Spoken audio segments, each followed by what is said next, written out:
everywhere on YouTube, Instagram, Facebook, and the iHeartRadio app. And Marsha Collier joins us in studio as she's been known to do each and every Thursday as a part of our Tech Thursday segment. Good evening, Marsha. How are you, Mo? Good to see you. I'm doing well. I know you heard our conversation last segment. I wanted that as kind of a lead-in about how quickly our world is changing, how fast technology moves, and how when I was a kid, I was growing up, I had an Apple IIc, they had the Commodore 64 and what have you. And look where we are now. It's a lot has changed in the intervening years. Yeah, but around the turn of the century, the U.S. Patent Office closed because they thought everything had been invented already.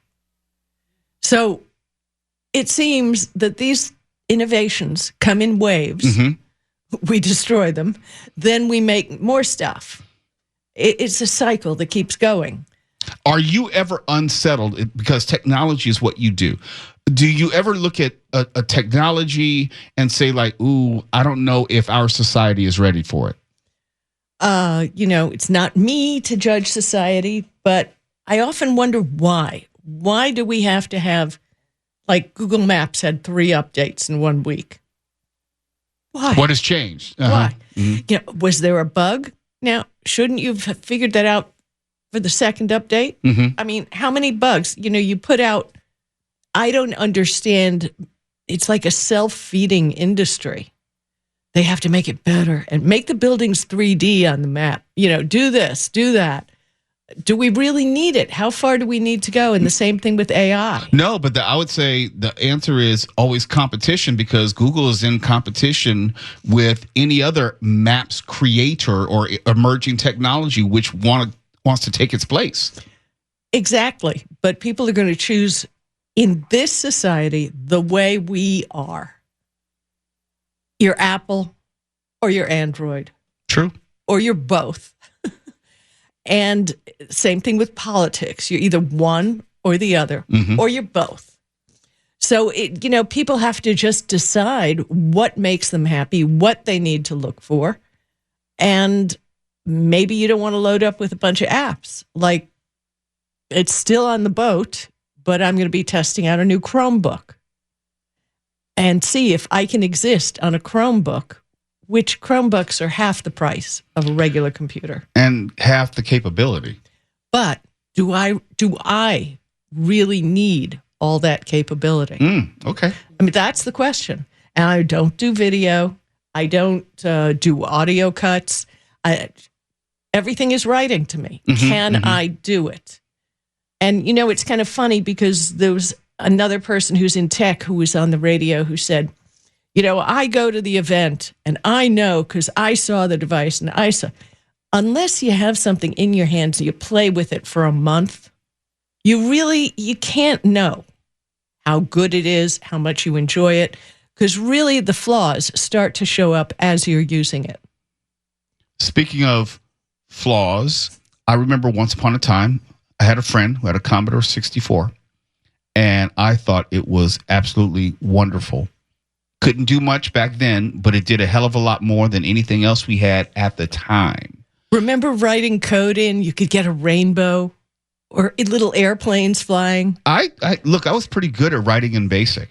I was pretty good at it. That was something when I used to run my computer lab in high school, and we were programming in BASIC, and I had a very, very, very rudimentary game that I created. And it was fun. Yes, it was fun. Because you had accomplishment. You did something simple, basically. Wasn't hard to learn. No, not at all. And you got a reward. Mm-hmm. Maybe that would be beneficial. But right now they're coming back. Some guy just went out, a YouTuber, and he announced that he bought Commodore. He got all new everything, every patent, everything that has to do with it. And he's coming out with the Commodore 64 again. In 2025. Yeah, and it's on our screen right now. What would the Commodore 64 be able to do in today's world? Well, let me tell you, he's ramped up the interior just a little bit. Okay. He's got 3 models, but basically they all have the same guts. It's got an AMD chip, 128 megabytes of DDR2 RAM, 16 megabytes of NOR flash memory, supports full HD 1080p, video out over HDMI, so you can plug in anything. Plus classic DIN8, if you remember, CVBS, S-Video, and RGB video. Now you're really going deep. Well, the RGB monitor. They want to keep it, but when they said has an HDMI cable, I'm going, fantastic. Right. This is great. And it comes with, which is pretty amazing, over an amazing amount of games. It's compatible with over 10,000 of the original Commodore 64 games. Correct me if I'm wrong. Didn't you have the option to play both cartridges and also the analog tapes that could be connected to it? Data sets and disk drive. So it had... Yeah, I grew up with the disk drive. I learned how to spell on the Commodore 64. You could have cartridges, disk, like 5-inch floppy disks, which you barely find nowadays, and the cassette player. Right. Really versatile machine. So you got a fan right there. So, Sam, just so you know, the basic version, which is a copy of the original in boring beige, is going to come out for $299.99 during presale. Then they have a Starlight edition for $349, which provides a color-changing LED transparent case. So it's not beige, it's kind of groovy. I don't know if that would distract you from the games. And they have a Founders Edition for $499 that provides color-changing LED translucent case, a 24-karat gold-plated badge, satin gold keys, a translucent amber case, and a commemorative Commodore gold seal. I love all things retro. I just don't know if I love it for $500. Well, that is a lot of money. So for those of you, it's expected to ship in October, and if you want to go to... just in time for Christmas. Yeah, there you go. What a shock, right? Amazing. What a shock. It's a coincidence, But these prices are pre-order. Just go to Commodore.net for more information. But another thing is this. You have to tune into our YouTube so you can see this. It's very cool. What I'm showing is the box for the NES Classic Edition. And this... which is the Nintendo Entertainment System. Go ahead. And it's miniature. It's a miniature, old-style Nintendo. It's got 30 classic games built into it. So you don't have to stick a cartridge in it. Nothing. And it looks exactly... because I wrote eBay for Dummies, I keep everything in the original box. Just so it fits in the palm of your hand as opposed to a game console, which is the size of like a laptop computer. Exactly. And you can use it with just about anything. But the games are all built in this, and this you can get... it was under $50 when I first got it, but now it's around $100. And there's an SNES version too, but these are a little cheaper, and with the games built in, can't lose. Now, is that available now? Could I purchase that now? Yeah, I looked it up just because I wanted to find the current prices on it. Yeah, it's available now. It's the NES Classic Edition, and it's pretty fabulous. I think I might have to go purchase that. It's awesome. I mean, it has Zelda, Super Mario 3, Final Fantasy, things you'd like, Ninja something. You better have Donkey Kong. Okay, now we're talking. Legend of Zelda, yes. Kirby's Adventure, Pac-Man, Metroid, Super Mario Brothers. Yeah. Now you're speaking my language. Right. It's got games.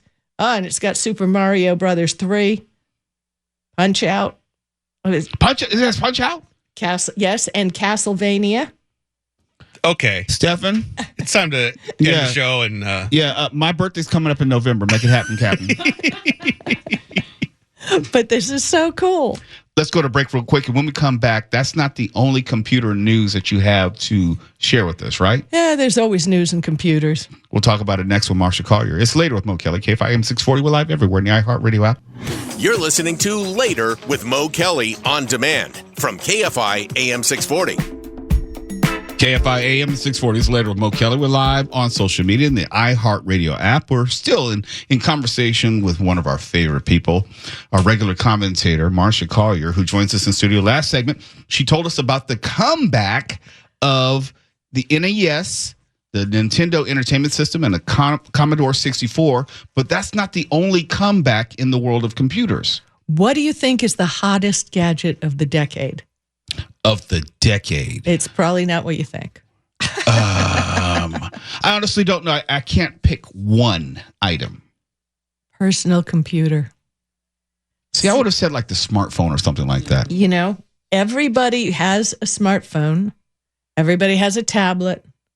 A video game console. Got that. Other electronics.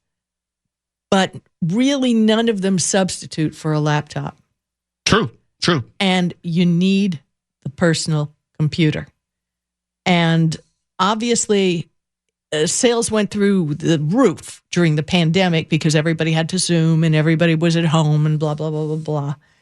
What's interesting is that the market is turning around.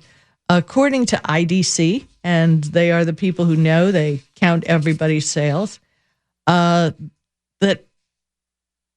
it's going to be a PC world. I mean, there are going to be laptops galore. It's interesting. Desktops are still selling. Desktops, like the towers and everything? Yep. I have, just full disclosure, I have a desktop. It's not a tower, but it's a small computer for my audio editing at home. I have a laptop, which is PC for audio editing. That's just because the audio editing software doesn't exist on Android. But if I could, I would just have a Chromebook, which, like your lifestyle, more fits my lifestyle. It doesn't need to do much. Well, just to let you know, it was kind of announced this week that Chrome and Android, Chromebook, Chrome OS, and Android are going to merge. So that'll be a story for another day. Hopefully it'll lead to better software. That's what they're saying. And apps, I should say. That's what they're saying. So anyway, people are still buying desktops, believe it or not. People are buying detachable tablets. You know, the laptops where the tablet snaps off? I have one of those. I'm not a fan. Neither am I. Because it doesn't sit on my lap. It's not a tablet. I always need the keyboard attached. Yeah, it's a hunk of plastic that you want it to be a laptop, but it isn't. Let me see. Slate tablets are still selling, but that's way down, believe it or not. That's nothing. But notebooks, the sales are insane, and they are getting stronger and stronger by the year.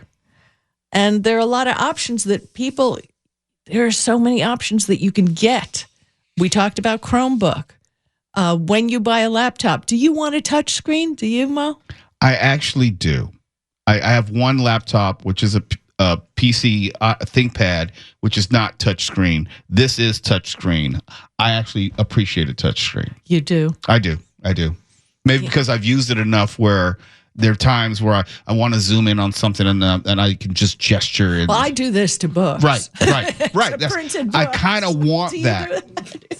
And maybe it's an age thing. Sometimes I just need to expand that text just a little bit. The font's a little too small. Yeah, just a little bit bigger. But, you know, computers mixed PCs with tablets and smartphones making one devices. So you've got the touch screen laptop and tablets. And why can't there be, especially with the new Chrome OS and Android going together, why can't your phone go through your laptop? There's no reason why it shouldn't. It can. There are apps. I don't want to get too far afield, but yes, because of Chrome, everything is synced between my phone and my laptop, and I can send anything on my phone to my laptop. But it's because I know how to do it. It's not as easy for someone who would not have any experience doing that. Yeah, it's going to be fun. But sales of tablets and smartphones peaked years ago. Tablets have a niche, But everybody's got a phone, and people are holding on to phones longer and longer now. I don't need a tablet if I have a phone, because as far as I'm concerned, the tablet is a phone that can't dial. Because my phone is pretty much like a small tablet, honestly. Right. And if I want something larger than that, I need a real keyboard, which means laptop, not tablet. You know, I've started dictating to my tablet and to my phone instead of typing. I think you just activated your phone. That was Tuwala. He said, yep. But it's true. You know, you're dictating to your phone. You don't have to type. It's tiny little ridiculous keyboard. Right. Mm-hmm. We used to have great keyboards, but now not so much. One week I have assembled a group of vintage smartphones that I'll bring in, and we'll talk about that. Something that has really helped me is I have a Bluetooth keyboard that I use with my phone, especially when I'm traveling, right? As opposed to taking a full laptop. I'll just take the keyboard and I can type normally as if I had a full laptop. Well, it's ridiculous. On my blog, there's an article about Samsung DeX, which came out eons ago. And that was where you could control a monitor with your phone. Right. Mm-hmm. And that could be the way to go, too. But people are loving the laptops for now. I love how everything old is new again. And as trends change and people's desires change, something that we already had might be found useful again. Just make it better. Marsha, Collier, it's always great to see you. Good to see you, Mo. And see you next week. You better believe it. You're listening to Later with Mo Kelly on demand from KFI AM 640.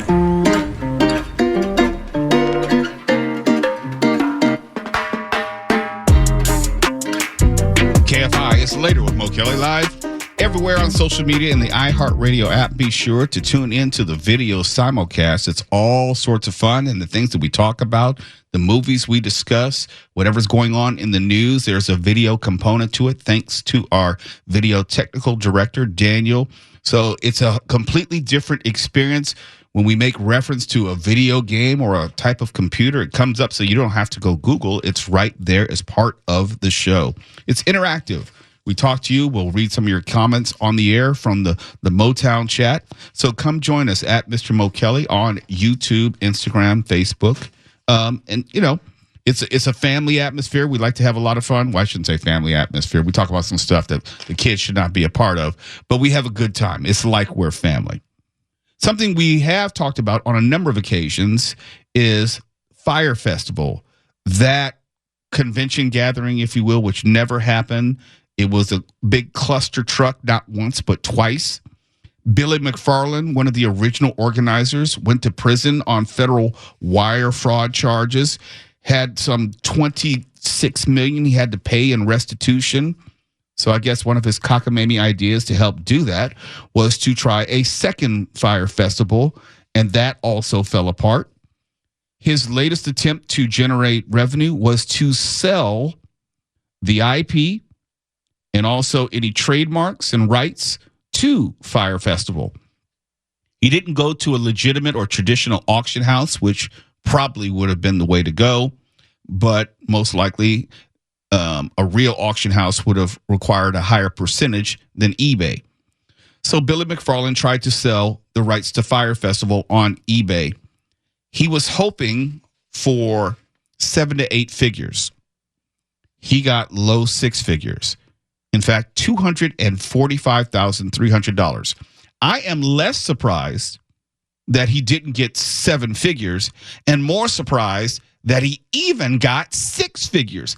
They haven't announced who actually purchased it, but who in their right mind would have paid $245,000 for possibly one of the worst brands of all time? How do you monetize that? How do you turn that into some sort of revenue? I honestly don't know. Mark, do you have an idea? No, it just reminds me of a saying my grandmother used to have about people having more money than sense. They also said that one man's trash is another's treasure. No, this is just trash. There is no treasure to be found here. It's just garbage. It's toxic. I mean, you would think anything associated with this going forward, it'd be one thing if you wanted to resurrect a credible brand or something which has positive nostalgia attached to it. Yeah, this Billy Madoff or Billy McFarland guy, he's the George Santos of Madoffs. Yeah, but Santos at least did something where he gained some positive notoriety by being elected to Congress. And I mean, two things here. In the documentary, right after he got arrested, he came out with some kind of like credit card deal or something, and he tried to sell that almost instantly. So this guy just doesn't learn. The only way I could see this profitable is if you used it ironically, because it's just a joke at this point. I don't know if even that, because who is going to spend money on something which is connected with criminality, with failure, with bait and switch, embarrassment, right? Are you going to pay for an ironic ticket? I'm not. Yeah, where does this exchange of money come in? For $245,000, you have the right to use Fyre Festival in any way. Let's say it was a legit. Let's say Live Nation came in and bought Fyre Festival. Being really serious here, and they wanted to have a legitimate festival. I don't know if you could actually call it Fyre Festival and get people to buy in or trust that it's actually going to happen. Now, we in this business, we pay attention to the details. We know the name Billy McFarland. We can tell you about the different documentaries. We can tell you what Billy's been up to for the past 6 years or so forth. But to the casual observer, all they know is it's a failed festival. I don't know how do you undo that bad taste in most people's mouths? I don't think there's any way to untangle that. And to your point, Live Aid, a reputable company, even they, I don't think they could resurrect that. And I don't think they would want to. Live Aid? You mean Live Nation? Live Nation, sorry. Yeah. But Feed the world. That's Live Aid. Slightly different. They actually did some good. Doesn't it make you think, though, of this trend of absolutely no shame in the United States, particularly, which has given rise to these absolutely unrepentant and irredeemable crooks and liars and sleazebags? I think we need some shame. Yeah, but also someone told me a long time ago, you can't shame the shameless. Shame only has value to people who will recognize shame. Yeah, but the public can act kind of like antibodies and shun them. Well, I think that's part of the reason why Fyre Festival 2 went nowhere and it wasn't purchased for any meaningful amount, big picture. I'd like to profile anybody who bought one of those tickets, because a few tickets did sell. For the second one, you're saying? Yeah. Yeah, I don't know. And at this point, I'm not sure whether any of this is real. A lot of it is smoke screens. It could have been, and I know this from working in the music business, it could have been Billy buying the tickets himself or having a company buy them on his behalf to give the illusion of value. I didn't think about that. No, we did that. Totally true. Let me just tell you some stories. When working in the music business, and I won't say for which company, but just for every company I worked for, it was common practice for the first week of an album's release that we would have, I'll say, sales associates, people who are working in different regions of the company, have them, and we would set aside budget for them to go into record stores, back when we had record stores, and buy our product to help our sound scan numbers. That was the company which verified actual sales. And if you had a certain amount of sound scan numbers, that's how you charted on the Billboard charts. Shenanigans like that happen with books as well. It's pretty common, and it's gross. Yeah.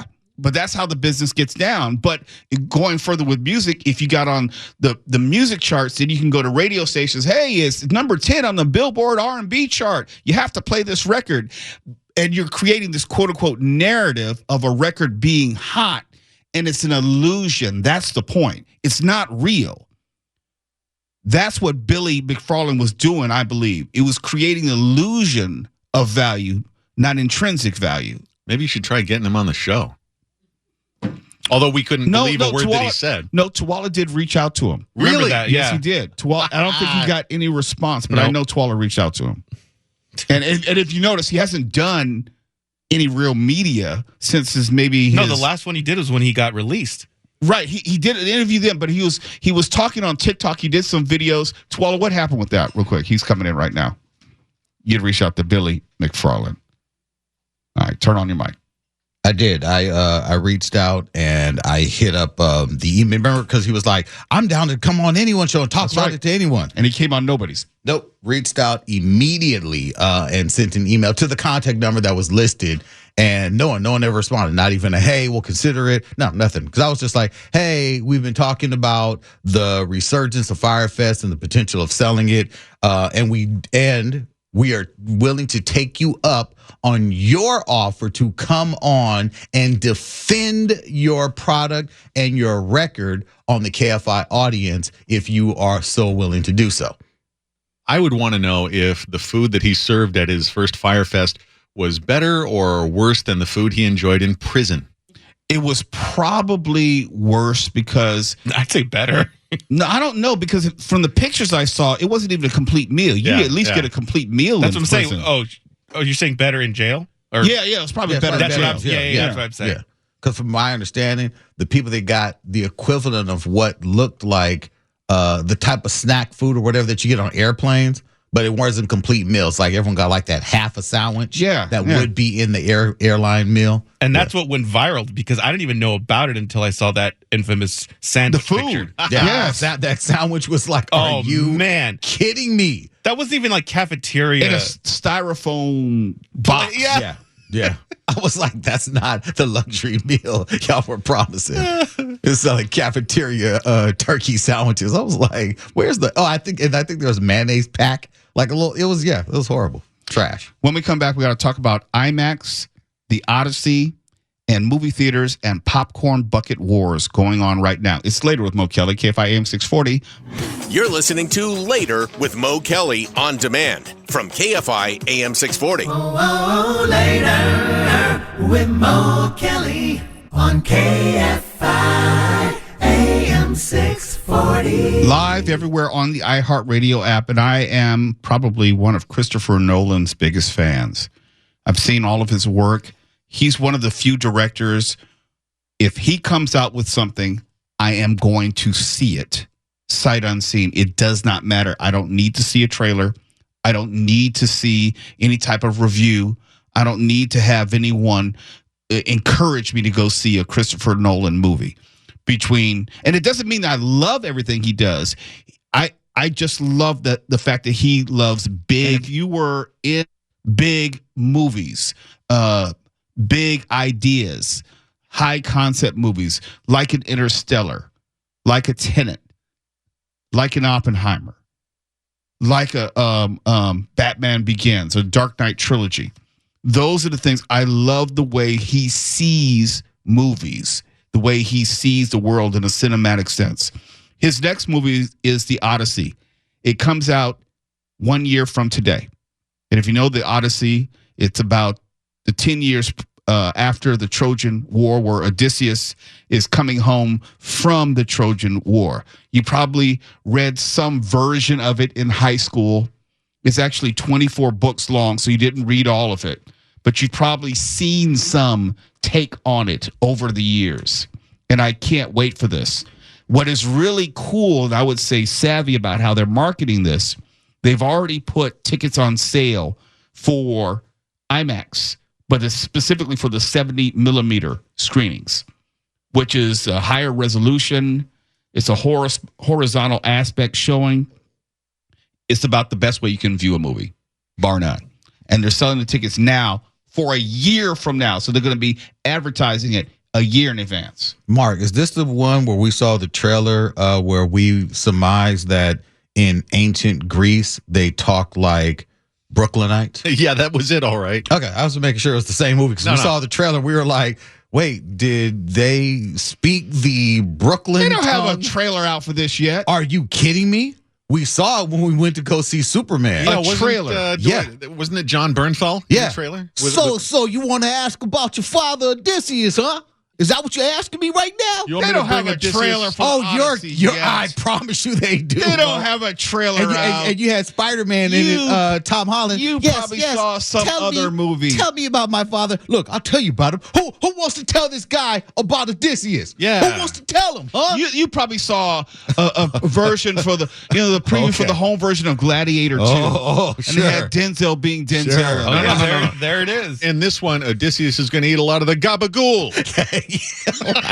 You ought to know in these movies, they never get the accents right. And for whatever reason, when you have anything that has to do with Greek or Roman history, they usually have some sort of British accent. No, that would have been fine if it wasn't John Bernthal giving us the Punisher. I don't care. Talking to Spider-Man. It's Christopher about Nolan. It's going to be great. I'm not going to have you slander this man's I can't movie. wait till you watch this trailer so you can see what we were laughing about.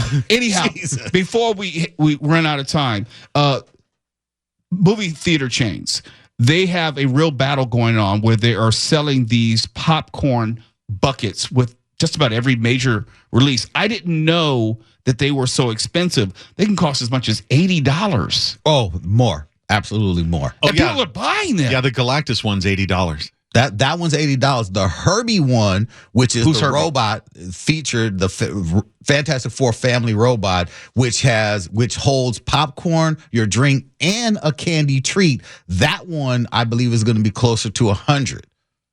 And then they have a Fantastic Car, which is going to be somewhere within the 80, 90 range. Yeah, but they have for all the major releases these popcorn buckets that people are buying. But no, this is the fight. Some theaters are getting the Galactus head. Some theaters are getting the Herbie. Some are getting the Fantastic Car. Every theater is trying to fight to get some piece. So of not every Fantastic theater is going to Four. get every popcorn bucket for you. to No, purchase. some are getting special metal popcorn tins with collectible minifigures. Some are getting popcorn buckets that have the various characters kind of superimposed on them and they're also selling character specific cups. I mean, there's all type of things happening with this. AMC movie theaters reported that it made $65 million in revenue from the sales of movie-themed merchandise alone. $65 million.